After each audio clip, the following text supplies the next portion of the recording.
नीति में और मेरे रंग में रंगीस गया, बना बात समझ में आ गई तो बलवानपुर वाला सिस्टम वो भी काम करो जा सके।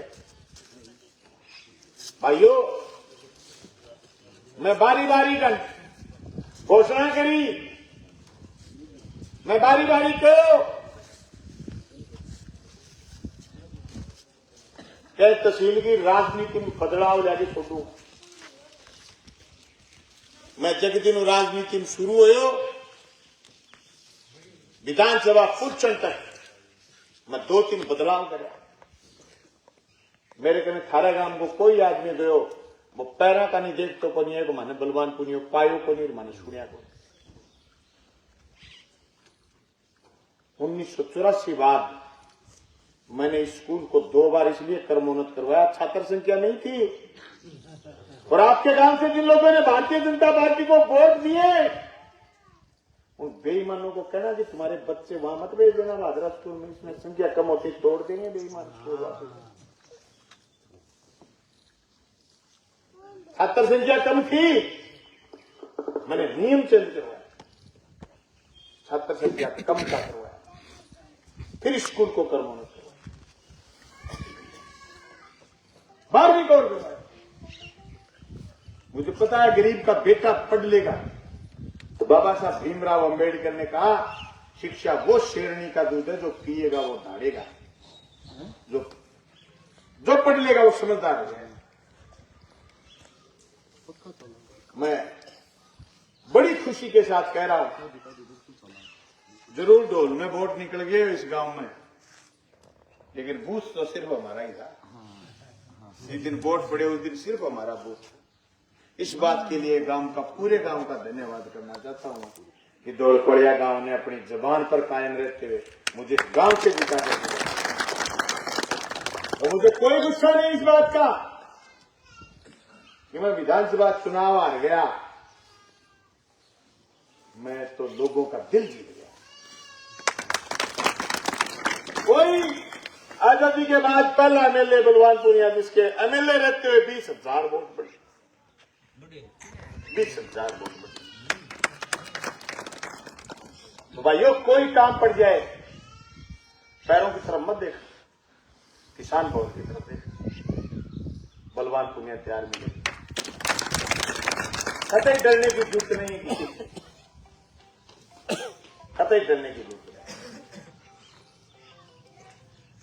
देश के संविधान की रक्षा के लिए हमें मजबूती से लड़ने की जरूरत है। आज देश का संविधान खतरे में है। भारतीय जनता पार्टी का राज संविधान विरोधी, गरीब विरोधी, दलित विरोधी, किसान मजदूर विरोधी राज। आपको ये बात माननी पड़ेगी। जो विपक्ष की सरकारें, जो विपक्ष के नेता, उन सबको वो जेल में डालने का काम कर रहे हैं ताकि कोई विरोध करने वाला नहीं बचे। भारत में आजादी के बाद नए संसद भवन का निर्माण हुआ। उसमें जब नींव रखी गई विस्टा की, नए संसद भवन का नाम विस्टा, उस दिन जब नींव रखी गई, रामनाथ कोविंद देश के राष्ट्रपति, दलित विरोधी भाजपा ने, तो भाजपा के मुख्य प्रधानमंत्री ने रामनाथ कोविंद को प्रोग्राम में नहीं बुलाया। यही नहीं, जान तो द्रौपदी मुर्मू दे रही है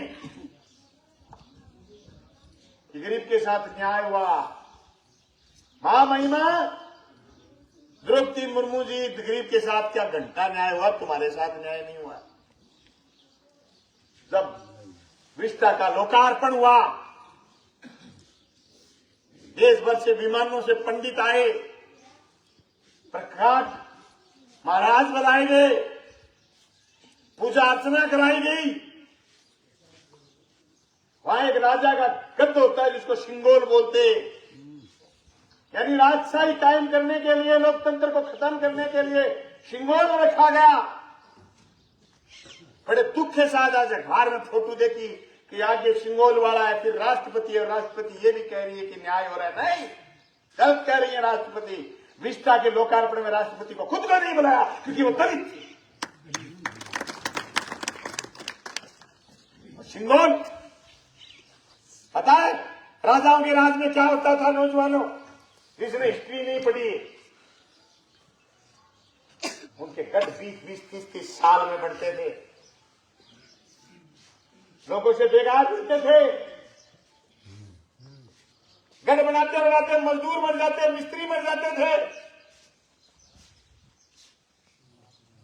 जो बढ़िया मिस्त्री होता, जिसने गढ़ अनोखा बना दिया, उस गढ़ों में चिनवा दिया जाते थे। सामंती राज में, राजाओं के राज में क्या होता था? डोली प्रथा होती थी। किसी के घर नई बहन बेटी आएगी, बहू आएगी, डोली पहले गढ़ में रुकती थी। यह था सामंतवाद। उसके खिलाफ लोग लड़े,